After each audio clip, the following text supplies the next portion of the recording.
Hello ପ୍ରିୟ ବନ୍ଧୁମାନେ ତଥା ମୋର ପ୍ରିୟ ଭାଇ ଓ ଭଉଣୀମାନେ, ଆଜି ତୁମକୁ ଏଇ ଆମର ପଞ୍ଚାନନ ନାୟକ ଟ୍ୟୁଟୋରିଆଲ୍ସକୁ ସ୍ୱାଗତ। ଆଜି ତୁମ ପାଇଁ ଭାଷା ମହକ ପଞ୍ଚମ ଶ୍ରେଣୀର ଭାଷା ମହକ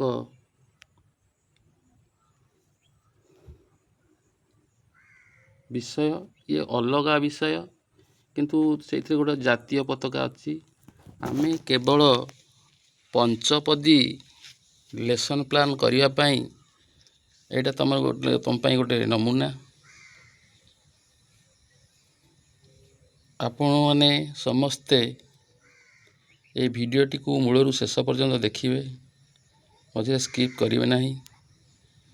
ସରିଲା ପରେ ଆପଣଙ୍କୁ ନିଶ୍ଚିତ ଭଲ ଲାଗିବ। ଏଇଟା ଆପଣମାନେ ଆପଣଙ୍କର ବନ୍ଧୁମାନଙ୍କ ସହିତ, ଫ୍ୟାମିଲି ସହିତ, ଅନ୍ୟ ଲିଙ୍କେଜ୍ ରିଲେଟିଭଙ୍କ ସହିତ ସେୟାର କରିବେ, ଲାଇକ୍ କରିବେ ଏବଂ ସବସ୍କ୍ରାଇବ୍ ମଧ୍ୟ କରିବେ। ଏଇଟା ହେଉଛି ପାଠର ନାମ ହେଉଛି ଜାତୀୟ ପତାକା।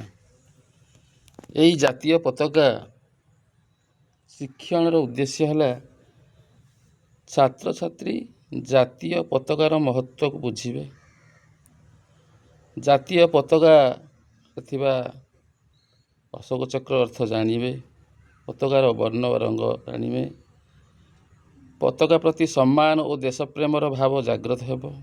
ଗୀତଟିକୁ ଭଲ ଭାବରେ ଗାଇପାରିବେ ଏବଂ ଅର୍ଥ ବୁଝିପାରିବେ। ଏଇ ଜାତୀୟ ପତାକା ଥାଇ ଆମର ପଞ୍ଚମ ଶ୍ରେଣୀ ସାହିତ୍ୟ ଆମେ ଏବେ ଭାଷା ମହକ କହୁଛେ ଗୋଟେ ଅଛି। କେବଳ ପଞ୍ଚପଦୀ ନିୟମକୁ ଆଧାର କରି ଲେସନ୍ ପ୍ଲାନ୍ଟି ତୁମମାନଙ୍କ ପାଇଁ ଅଣାଯାଇଛି। ଦେଖନ୍ତୁ, ଏଇ ପଞ୍ଚପଦୀ ବା 5 steps ଲେସନ୍ ପ୍ଲାନ୍ର ଅଦିତି ପଦରେ କ'ଣ ଅଛି।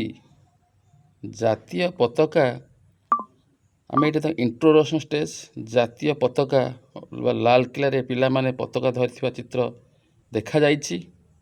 ଏଥିରେ ଶିକ୍ଷକ ଭାଇ ଓ ଭଉଣୀମାନେ, ବନ୍ଧୁମାନେ ପ୍ରଶ୍ନ ପଚାରି ଆମେ ଇଣ୍ଟ୍ରୋଡକ୍ସନ୍ ବା ଅଦିତି ଷ୍ଟେପ୍କୁ ଆସିବା। ଏଇଠି ପଦେ ଲେଖା ହେଇଛି, ପଦେ ଦିପଦ ଜାଣୁଛି, ଏଇଟା ଲେଖା ହେଇଛି, ଆପଣ ଜାଣିବେ। ମାନ ଆମର ଗର୍ବେ ଗୌରବ, ସେ ମୋର ଭାରତ ଦେଶ, ତାହାର ଶୋଭା ତାହାର ମାନ, ଜାତୀୟ ପତାକା ବେଶ। ଲେଖା ବେକାରେ ଇଏ ଅଛି, ଆମେ ସଂଶୋଧନ କରି ପଢ଼ିବା।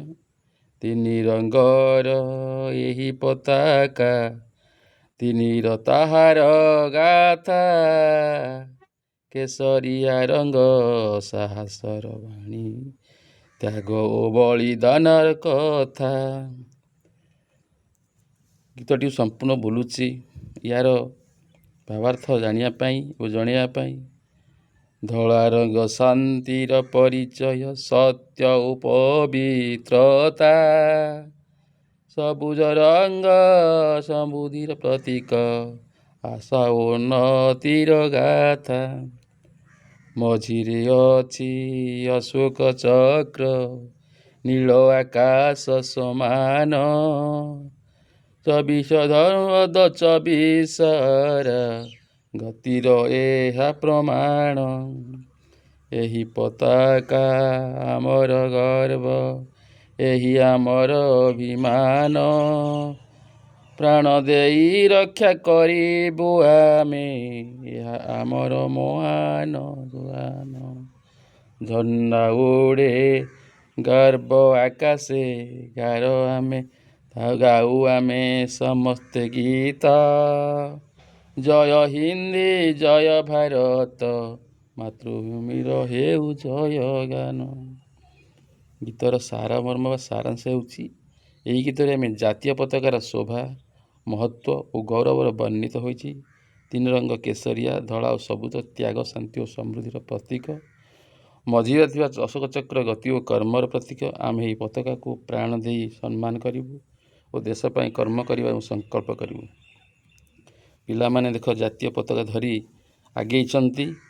ଆମେ ଏଇ ଅବସ୍ଥାରେ ଆମେ ଦେଖିବା ଅତିଥିରେ 2 ଜଣ ପିଲା ଠିଆ ହେଇ ଦେଖୁଛନ୍ତି, ପଢ଼ୁଛନ୍ତି, ବୋଧରେ ପଢ଼ିବେ। ଗୀତଟିକୁ ସ୍ୱରରେ ବା ଭାବରେ ପାଠ କରିବେ। ଭାଇ ଓ ଭଉଣୀମାନେ ଏହାକୁ ପାଠ କରିବେ, ଗୀତର ଅର୍ଥ ବୁଝାଇବେ ଓ ଦେଶପ୍ରେମ ତଥା ପତାକାର ରଙ୍ଗ ଓ ଅଶୋକ ଚକ୍ରର ମହତ୍ତ୍ୱକୁ ଜଣାଇବେ। ବୋଧର ଅଭ୍ୟାସ, ଏହାକୁ ପିଲାମାନଙ୍କ ପାଇଁ ଅଭ୍ୟାସ କରିବା ପାଇଁ ଛାତ୍ରଛାତ୍ରୀଙ୍କ ଦ୍ୱାରା ସାମୂହିକ ବ୍ୟକ୍ତିଗତ ପାଠ କରାଇବେ। ଆବୃତ୍ତି କରିବେ, ବ୍ୟକ୍ତିଗତ ଆବୃତ୍ତି କରାଯିବ। ବୋଧ ପାଇଁ ତାକୁ ବୁଝିବେ। ଅଭ୍ୟାସ ପାଇଁ ମନେ ରହିବା ପାଇଁ ବାରମ୍ବାର ପଢ଼ି ମନେ ରଖିବା ପାଇଁ, ତା'ର ବୁଝିବା ସହ ସାରାଂଶ ଭାବାର୍ଥ ଜାଣିବା ପାଇଁ ବ୍ୟକ୍ତିଗତ ଆବୃତ୍ତି, ସାମୂହିକ ଆବୃତ୍ତି, ଶିକ୍ଷକ ଦ୍ୱାରା ଆମ ଆବୃତ୍ତି, ଶିକ୍ଷକ ଭାଇ ଭଉଣୀ ବା ଆମର ବନ୍ଧୁମାନଙ୍କ ଦ୍ୱାରା ଆବୃତ୍ତି ଏବଂ ଦେଶପ୍ରେମ, ପତାକାର ରଙ୍ଗ, ଅଶୋକ ଚକ୍ରର ମହତ୍ତ୍ୱ ଉପରେ ବାରମ୍ବାର ଆମେ ତାଙ୍କୁ ଆବୃତ୍ତି କହିବା, ଜଣାଇବା, କଠିନ ଶବ୍ଦର ଅର୍ଥ ବୁଝାଇବା ଓ ପ୍ରଶ୍ନୋତ୍ତର ମଧ୍ୟ କରାଇବା।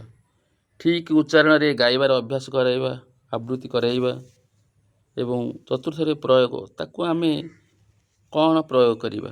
ଜାତୀୟ ପତାକାର ଚିତ୍ର ଅଙ୍କନ କରିବେ, ରଙ୍ଗ କରିବେ, ପତାକାକୁ ସମ୍ମାନ କରିବାର ନିୟମ କହିବେ ଏବଂ 3ରୁ 5ଟି ବାକ୍ୟ ଲେଖିବେ। ପ୍ରସାର କ'ଣ? ଆମେ କେଉଁଠି ଆଲୋଚନା କରିବା, କେଉଁଠି ତାକୁ ପଠେଇବା, ମେସେଜ ପଠେଇବା। ସ୍ୱାଧୀନତା ଦିବସ, ଗଣତନ୍ତ୍ର ଦିବସ ବିଷୟରେ ଆଲୋଚନା କରି ଆମେ ଜାଣିଛେ ଯେ 1947 ମସିହା ଅଗଷ୍ଟ ମାସ 15 ତାରିଖରେ ଆମ ଦେଶ ସ୍ୱାଧୀନ ହେଲା ଏବଂ 1950 ମସିହା ଜାନୁଆରୀ 26ରେ ଆମ ଦେଶ ଏକ ଗଣତାନ୍ତ୍ରିକ ସମାଜବାଦୀ ଧର୍ମନିରପେକ୍ଷ ରାଷ୍ଟ୍ର ରୂପେ ପରିଣତ ହେଲା। ଏହାର ମହତ୍ତ୍ୱକୁ ବୁଝାଇବା।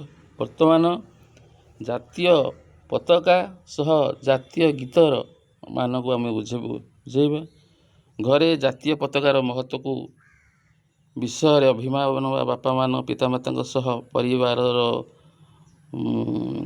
ବ୍ୟକ୍ତିମାନଙ୍କ ସହିତ, ସଭ୍ୟମାନଙ୍କ ସହିତ ଏବଂ ତାଙ୍କର ସାଙ୍ଗମାନଙ୍କ ସହିତ ସେ ଆଲୋଚନା କରିବେ।